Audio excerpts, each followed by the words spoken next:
Pegasus जासूसी मामले की जांच की मांग पर सुप्रीम कोर्ट ने आदेश सुरक्षित रख लिया है।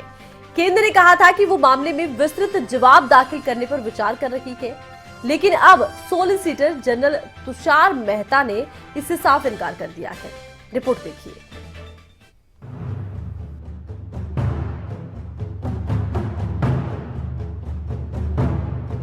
पेगासस जासूसी कांड एक ऐसा मुद्दा जिसने देश की राजनीति में उबाल ला दिया।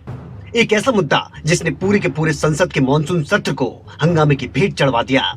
मॉनसून सत्र के साथ ही हंगामा तो खत्म हो गया, लेकिन ये मुद्दा सुप्रीम कोर्ट तक पहुंच गया। विवाद को लेकर एक बार फिर से सुप्रीम कोर्ट में सुनवाई हुई और 2 बार हलफनामे पर ना नकुर करने वाली केंद्र सरकार ने इस बार साफ कर दिया कि वो हलफनामा दाखिल नहीं करना चाहते। मामले में केंद्र सरकार की तरफ से सीधे तौर पर हलफनामा दाखिल करने से इनकार कर दिया गया। सॉलिसिटर जनरल तुषार मेहता ने कहा कि हमारे पास छिपाने के लिए कुछ नहीं। हमने खुद कहा विशेषज्ञों का पैनल गठित किया जाएगा। किसी खास सॉफ्टवेयर का इस्तेमाल हुआ या नहीं, ये पब्लिक डिस्कशन का मुद्दा नहीं। एक्सपर्ट कमेटी की रिपोर्ट सुप्रीम कोर्ट को सौंप दी जाएगी। इस पर सुप्रीम कोर्ट ने कहा कि पिछली बार हम जवाब चाहते थे, इसीलिए हमने आपको वक्त दिया, अब आप ये कह रहे हैं। आगे बढ़ते हुए सॉलिसिटर जनरल ने कहा कि केंद्र सरकार इस नतीजे पर पहुंची है कि ऐसे मुद्दों पर हलफनामे की जरूरत नहीं।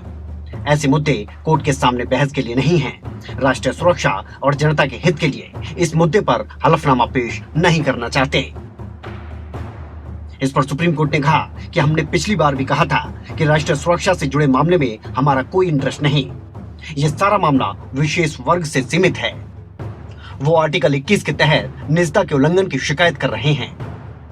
हम जानना चाहते हैं कि क्या सरकार ने कोई ऐसा जरिया इस्तेमाल किया जो कानून के तहत ना आता हो।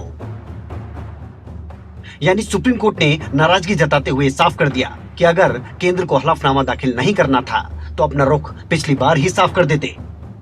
आइए एक बार आपको बताते हैं कि ये पूरा विवाद है क्या। पेगासस एक सॉफ्टवेयर है।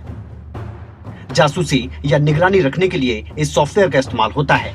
खोजी पत्रकारों के इंटरनेशनल ग्रुप ने दावा किया था कि इजरायली सॉफ्टवेयर से 10 देशों में 50,000 लोगों की जासूसी हुई। भारत में 300 नाम सामने आए जिनकी फोन की निगरानी की गई। इसमें मंत्री, विपक्ष के नेता, पत्रकार, वकील, जज, अफसर, वैज्ञानिक, एक्टिविस्ट के अलावा कई दिग्गज शामिल रहे। संसद के मॉनसून सत्र में इस मुद्दे पर जोरदार हंगामा हुआ था।